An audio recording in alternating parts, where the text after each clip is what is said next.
Hi everybody!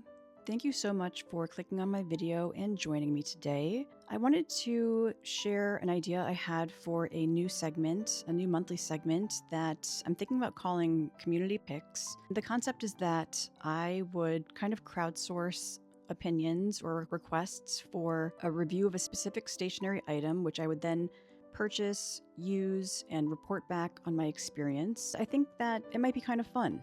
The whole reason I started this channel was to interact with the community more and to share information and reviews on stationery and how it fits into a journaling and planning life and how things hold up over time, especially if it's an investment piece. I just appreciate everybody so much for supporting my channel and growing my channel, and I want to give back as much as possible.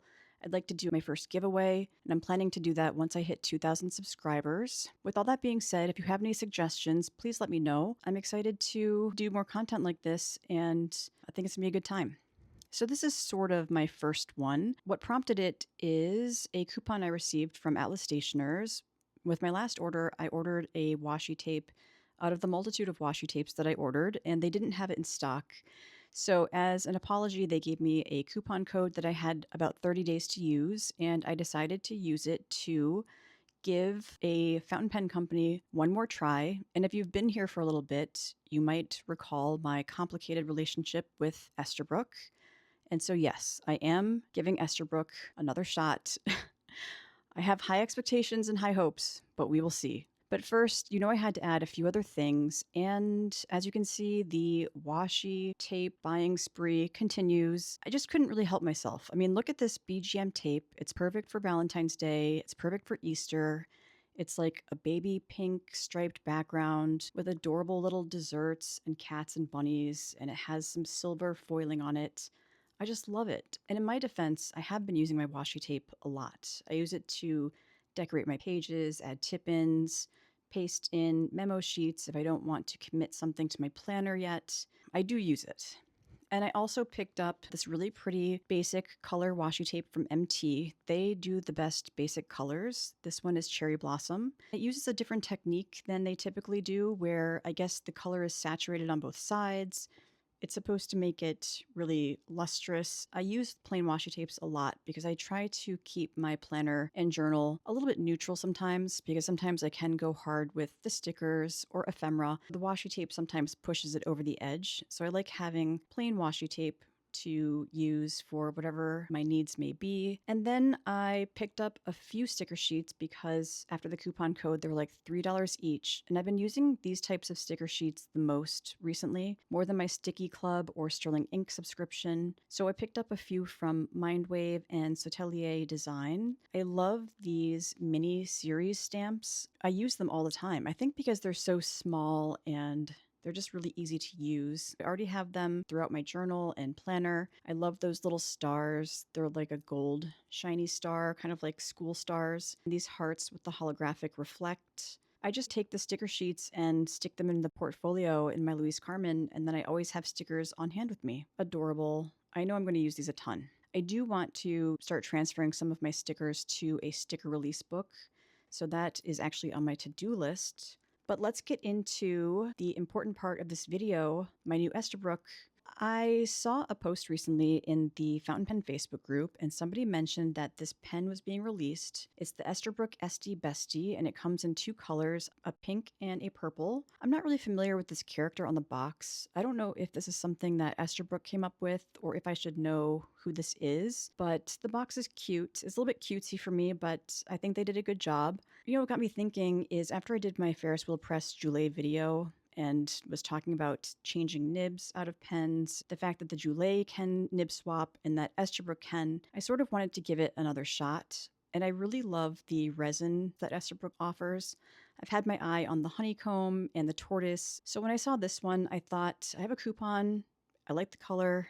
Let's go for it. This is the Esterbrook Estie in Bubblegum Bliss. It comes with a little plastic ring that you can leave on the bottom for some decoration, although that does make it difficult to hold the pen. And this really cute pen pouch, you can put your pen inside or you can use it as a pen pillow. It's sort of like this purple fur with a little face on it. I guess it's the cat, right? I like how Esterbrook has gotten creative with their pen presentation. Even the Sweet Dreams came with a little eye mask. They do a really nice job. Of course, it came with a little cartridge of ink and a converter. I just love this resin process they use. It's like hot pink and light pink and white and clear. I can't say no to a pink pen, basically. It was either this or the Benu Oat, whatever. I'll put a picture up on the screen.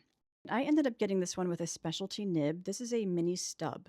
So Esterbrook offers their regular line from extra fine to broad, and then they have a few that they work with nibmeisters to create, like the journaler or this mini stub. And when I looked up the mini stub, it sounds like Kirk Spear from Pen Realm does the mini stub. The specialty nibs are like $40 more than the typical nibs. I think that it's worth it. If you go to a pen show to have your pen ground, it's around $60 usually. And I'm hoping that because a nibmeister was the last person to work on this pen, that I won't experience any issues with this pen like I have in the past. Because unfortunately, I have purchased and sold every single Esterbrook that I've ever added to my collection, and that was 3 Esties: the Estie Sweet Dreams, the Estie Winter White Piston Fill, and the Estie Coffee Monsters Co. collaboration. With the Estie Sweet Dreams, it just would not write. Even after I had it tuned by Kirk Spear at the Detroit Pen Show, it would not write. It hard started, it dried up. There was some type of an issue with the connection between the feed and the nib.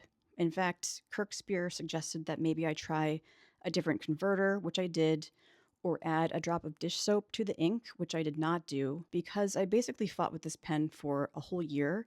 And on top of it, the resin was really disappointing. It didn't look anything like the advertisements for the Sweet Dreams pen, which is supposed to be sort of like a unicorn sherbet swirl of colors. And mine was just sort of a muddy blue, purple, blurple, I don't know, mess. So I just sold it and kind of washed my hands of it. Now that I'm thinking about it, so that was a stub nib, and this is a mini stub. I hope that I'm not just going to have an issue with stubs, because I've read that people have experienced issues with Esterbrook stubs. And it can just be sometimes the way that you hold a pen, depending on the angle you write. But we'll see. We're going to test it out right now. I chose a nice match for the ink, I think. It's Kobe number 80, and I will attempt to say the name, which is Rakukozen Korinzo. It's this beautiful deep fuchsia magenta, and I just love Kobe inks. I love the colors, the packaging. One thing I love about them the most is the smell.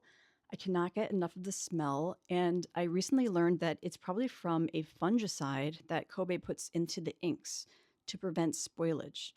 I know some people don't like it, but for me, it's like almost like when people get obsessed with smelling gasoline or other things. I love it. All right, I have to settle down. I don't know why I'm getting so excited. Okay, so we have our ink swatch book from Planner Monkey Co. This is TRP, and we're going to dip test first before we fill up the pen, because with my Estie Sweet Dreams, dip testing went fine, but when it came to filling the pen, that was when I experienced issues. The mini stub is a fine nib that is ground down to a stub. So it's supposed to be finer than a regular stub. Right off the bat, I was feeling like it wasn't writing as fine of a line as I expected. I'm going to do some comparisons a little bit later with a few other stub nibs that I have in my collection. It does feel nice. The ink is writing on the page nicely, and I think that I'm ready to fill it up. I should have also mentioned that one thing I like about Esterbrook pens is the cushiony seal mechanism that they have. It's a sealing technique so that the ink doesn't dry out and the pen is ready to write anytime. It's just sort of a satisfying feeling because you kind of bounce it in and seal it up, and then when you open it, it kind of springs open. I like it. I like that. All right, we're going in with the converter and filling it up from the bottle, and we're just going to give it a quick wipe and then put the pen back together and see what we're working with. The Estie Winter White Piston that I had, it also didn't write very well. I always had to mess around with it to get the ink to flow before I wrote with it. And if you saw my unboxing video for the Coffee Monsters Co. Estie, I was just really disappointed with the grip section resin, which was a very solid dark brown. It just didn't look anything like the advertisement photos. I understand that each grip section or blank is going to be different, but I think that when you're paying $200 plus, the pen should look somewhat like you say it's going to. Anyway, I sold that one right away, and that's just been my experience with Esterbrook's. So writing with the pen right now, having it filled up, it feels good. The ink is flowing nicely. The pen itself has a nice weight to it. It's a good size. The grip section feels nice. I do wish that it posted, and I'm not sure if it does or not. I was being careful after I scratched my Ferris wheel press Joulet pen a few weeks ago by capping it. And I can't tell if it does because it seemed like at some points the cap was firmly posted on the pen, but then a different time it just popped off. I think because of the sealing mechanism, and I don't want to break that, so I'm just leaving the pen cap off. But I'm going to Google it to see because I'm not sure. Does anyone know? Do Esterbrook Esties post? So there we go. Just a little bit of writing samples. I think for my purposes, I'll use this nib. It's not too broad for me. I do love extra fine nibs, but for any shading, sheening, shimmer inks, I love a broader nib. I love a stub nib especially because it still gives you those crisp lines. And sometimes I feel like broader nibs make my writing look blobby. It's sort of the best of both worlds. Now I'm starting to be curious about whether this can handle shimmer ink because if I am using a larger nib, that's what I want to put into it. So we're going to test it out and see whether it can handle shimmer or not. But so far so good. I'm happy that it's not having issues right off the bat, which my Esterbrook SD Sweet Dreams did. So I am encouraged that this might actually work out for me. To test out this question, I grabbed some shimmer additive by Colorverse. This came in the 2025 Ink Advent Calendar, and I've used it quite a lot actually. It is called Morning Frost on Mars, and it is a Gleamix edition by Colorverse. It's a beautiful rose gold, kind of champagne pink color, and I found that it just sort of mutes down the color of an ink a little bit, which I'm really into right now. I love things that are a little bit neutral and just feel very gentle. So it's great. It's very similar to the Wearing Gold glitter potions. I'm not sure if they do other colors. I probably added too much to this ink. So I put the ink from the pen in the ink miser, added some of the Gleamix, and filled up the converter, and we're going to try it out. I think you're really only supposed to put a few drops into a pen, but when I use shimmer, I kind of go hard. Like I want to really see it, I really want to see that property. So we're just going to try it out. And if it does have issues, I will understand that maybe it's my fault for adding too much. Initially, it's writing really, really nicely, and I love the way that it made the ink color look. It's just such a fun idea. I've added this ink additive to other brands, so obviously here it's with a Kobe, but Colorverse had some beautiful colors in their ink advent calendar to add it to, and I added it to Diamine. Just so much fun.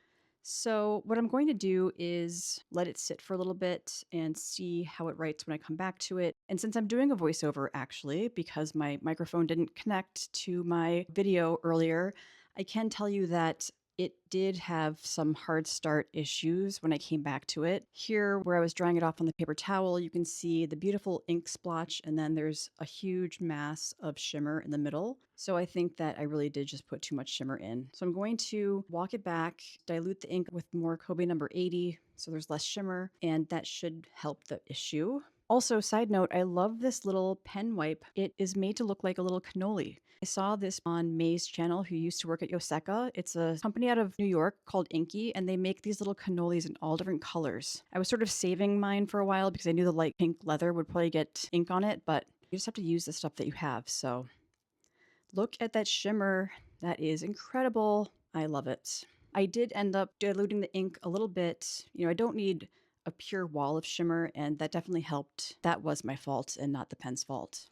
I did end up comparing the Esterbrook mini stub with a few other stubs I had. So you can see here the mini stub at the top, then we have a Mahjong P140, and then a TWSBI Diamond Mini. I think that the line looks very, very similar. I guess I just assumed it would be a little bit finer, but you know, I'm not upset about it. I will definitely use that size of a nib. There's a needle point just to show you the difference. So yeah, I'll report back after using it for a few weeks, but maybe Esterbrook and I can have a relationship again. Thank you so much for joining me. I'll talk to you again soon. Bye.